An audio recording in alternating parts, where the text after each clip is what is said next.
राजा फरूक महल्ले के सबसे कंजूस आदमी थे। उनके घर कोई मेहमान चला जाए तो रस्मी गुफ्तगू के बाद पूछते, चाय तो नहीं पियेंगे ना, नुकसानदेह है। हाँ, शरबत थोड़ा गर्म है, चलेगा क्या? केक बिस्किट वाली दुकान अभी बंद पड़ी है, क्या करूं? समोसे वाला तो अभी तेल गरम कर रहा है, काफ़ी वक्त लगेगा, आप कहाँ इतनी देर बैठेंगे, वगैरह वगैरह। मेहमान बेचारा ये सुनकर शर्मिंदा हो जाता। एक दिन दोपहर को किसी फकीर ने उनके घर का दरवाज़ा खटखटाया। चचा चमन ने दरवाज़ा खोले बगैर पूछा, कौन है? फकीर बोला, बेटा मेहरबानी करो, मुझे 10 रुपए दे दो, मेरे पास सालन है, रोटी लेकर खा लूँगा। जाओ जाओ, दफ़ा हो जाओ, नहीं है मेरे पास पैसे, पता नहीं कहाँ से ऐसे बेकार लोग आ जाते हैं मांगने के लिए, खाने से दिल नहीं भरता। चचा चमन ने बेचारे फकीर को खूब बातें सुनाई। फकीर मायूस हो गया। आखिर उसकी ज़बान से बद्दुआ निकली, अल्लाह तुझे हमेशा खाने से दूर रखे, तू भी कुछ ना खा सकेगा। इतना कहकर वो चला गया। चंद रोज़ बाद चचा चमन के मैदे में शदीद दर्द उठा। दर्द इतना शदीद था कि वो तड़प तड़प उठे। घर वाले उनको अस्पताल ले गए। अस्पताल में चचा चमन के मुख्तलिफ टेस्ट हुए। आखिर मैदे का अल्सर तशख़ीस हुआ।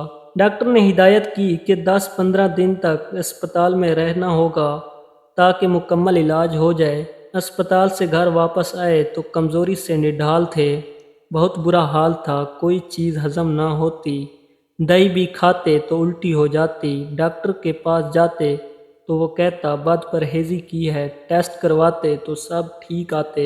दवा बाकायदगी से इस्तेमाल करने के बावजूद तबीयत संभलने में नहीं आ रही। रंग पीला पड़ गया था, थोड़ा सा खाने पर भी उल्टी हो जाती। चचा चमन की रातों की नींद उड़ चुकी है। उनको मौत का खौफ होने लगा। एक रात सोचते सोचते उन्हें नींद आ गई। ख्वाब में देखा कि पुलाव की एक देग के करीब बैठे हैं और सबको चावल बांट रहे हैं। सुबह उठकर चचा चमन ने घर वालों को अपना ख्वाब सुनाया। उन्होंने मशवरा दिया कि गरीबों को खाना खिलाएं। चचा चमन ने खैरू बावर्ची को बुलवाया और उससे पूछा, बेटा पुलाव की 10 किलो वाली देग पर कितना खर्च आ जाएगा? बावर्ची ने खर्च बताया। चचा चमन 10 किलो की देग पर होने वाले खर्च का सुनकर बड़े परेशान हुए, लेकिन फिर सोचा कि शायद खैरात करने से मैं ठीक हो जाऊं। उन्होंने इतवार की एक दोपहर को ये मुश्किल मरहला तय कर ही लिया।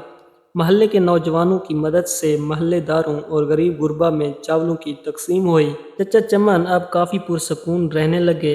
तबीयत भी कदरे बेहतर महसूस होने लगी। लेकिन जब उस फकीर का ख्याल आता तो फिर वही मनहूस दर्द शुरू हो जाता। यूं ही कई दिन बीत गए। एक शाम को किसी फकीर की आवाज़ आई, अल्लाह के नाम पर दे दो बाबा। चचा चमन भाग कर गए। वही फकीर खड़ा था जिसने उन्हें बद्दुआ दी थी। चचा चमन इसका बाजू पकड़कर अंदर ले आए। फौरन ही उन्होंने अपने बड़े लड़के को होटल से कई किस्म के खाने लाने के लिए दौड़ाया। कुछ ही देर में लड़का होटल से शामी कबाब, बिरयानी, कोरमा, रोटियां और आइसक्रीम ले आया। चचा चमन और फकीर ने पेट भर कर खाया। जाते वक्त फकीर बहुत खुश था। एक हफ्ते के इलाज के बाद चचा चमन मुकम्मल तौर पर सेहतयाब हो चुके थे। नाजरीन, अगर हमारी स्टोरी अच्छी लगी हो तो प्लीज़ हमें सपोर्ट करें और हमारे चैनल को ज़रूर सब्सक्राइब करें।